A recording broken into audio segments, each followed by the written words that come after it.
बांग्लादेश की राजधानी ढाका में ये दसियों हजार की भीड़ छात्र नेता शरीफ उस्मान हादी के जनाजे का हिस्सा है। सिंगापुर के एक अस्पताल में 6 दिन तक लाइफ सपोर्ट पर रहने के बाद 18 दिसंबर को हादी की मौत हो गई थी। बांग्लादेश की अंतरिम सरकार के प्रमुख मोहम्मद यूनुस भी जनाजे में शामिल हुए। हादी 2024 में शेख हसीना को सत्ता से बाहर करने वाले छात्र आंदोलनों का एक प्रमुख चेहरा थे। इसी महीने 12 दिसंबर को अगले साल फरवरी में होने वाले आम चुनाव से जुड़ी एक सभा के दौरान नकाबपोश हमलावरों ने हादी को गोली मार दी थी। हादी की मौत के बाद उनके समर्थकों ने ढाका में तोड़फोड़ की थी और प्रथम आलो और द डेली स्टार अखबारों के दफ्तरों में आग लगा दी थी। इलेक्ट्रिक साइकिल से भी जिंदगी बदल सकती है, जैसे कि ये नर्स ई बाइक से दूर दराज के गांवों तक पहुंच पाती हैं। इसमें पैडल नहीं मारना पड़ता तो उनके पास काम के लिए ज्यादा ऊर्जा बचती है। वो ज्यादा लोगों का इलाज भी कर पाती हैं। इसी तरह ये जूस विक्रेता ज्यादा ग्राहकों तक पहुंच पाते हैं। उन्होंने अपनी सहूलियत के हिसाब से इसे बनवाया है। खराब सड़कों को ध्यान में रखते हुए इन साइकिलों में बड़े टायर लगे हैं। फ्रेम मजबूत है और बैटरी लंबी चलती है। और बैटरियां चार्ज होती हैं सूरज की रोशनी से। फिर भी अभी कुछ कमियां हैं। इसके पुर्जे महंगे हैं, मरम्मत की दुकानें दूर हैं और बैटरियों को हमेशा रिचार्ज कराना पड़ता है।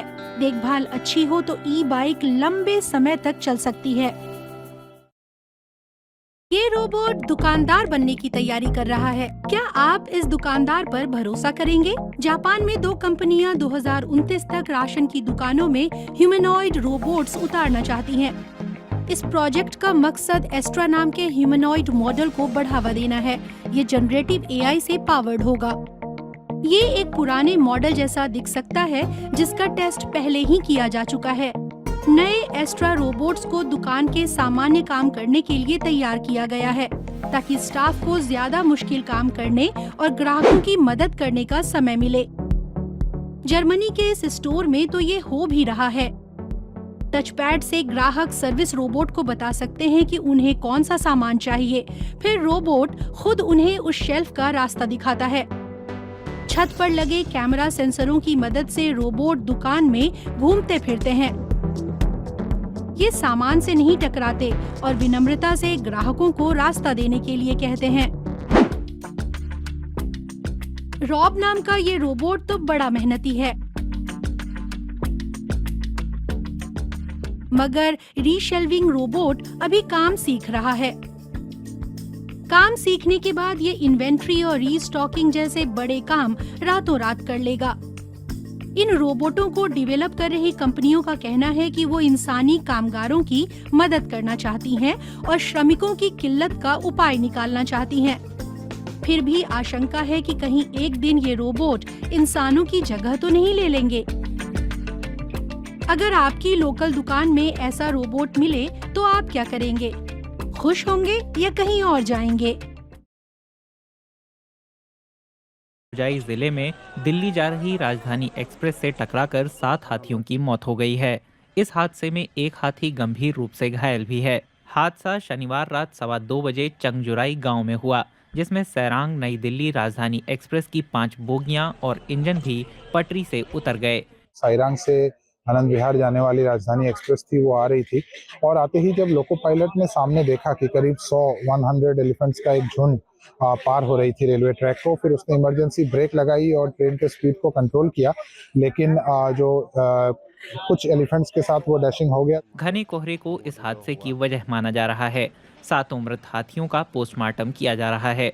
फिर घटना स्थल के पास ही इनका अंतिम संस्कार होगा। अधिकारियों ने कहा है कि दुर्घटना में किसी यात्री को चोट नहीं आई है। घटना की जानकारी मिलते ही वन विभाग और रेलवे की टीमें मौके पर पहुंच गई थीं। असम के होजाई जिले में अपने बट के रास्ते भी सांस ले सकते हैं। हाँ, सही सुना, बट के रास्ते।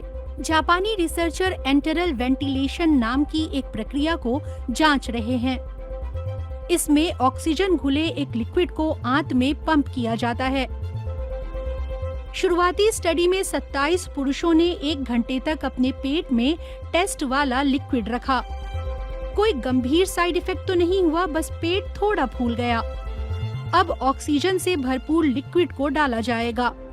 ये टेस्ट करने के लिए कि इससे खून में ऑक्सीजन का स्तर बढ़ता है या नहीं। आमतौर पर नाक या मुंह के रास्ते शरीर में ऑक्सीजन दाखिल होती है।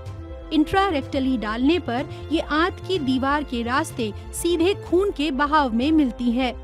ये शरीर में ऑक्सीजन सप्लाई का नया तरीका बन सकता है। अगर जान बचाने की बात हो तो क्या आप बट से सांस लेंगे? शायद आप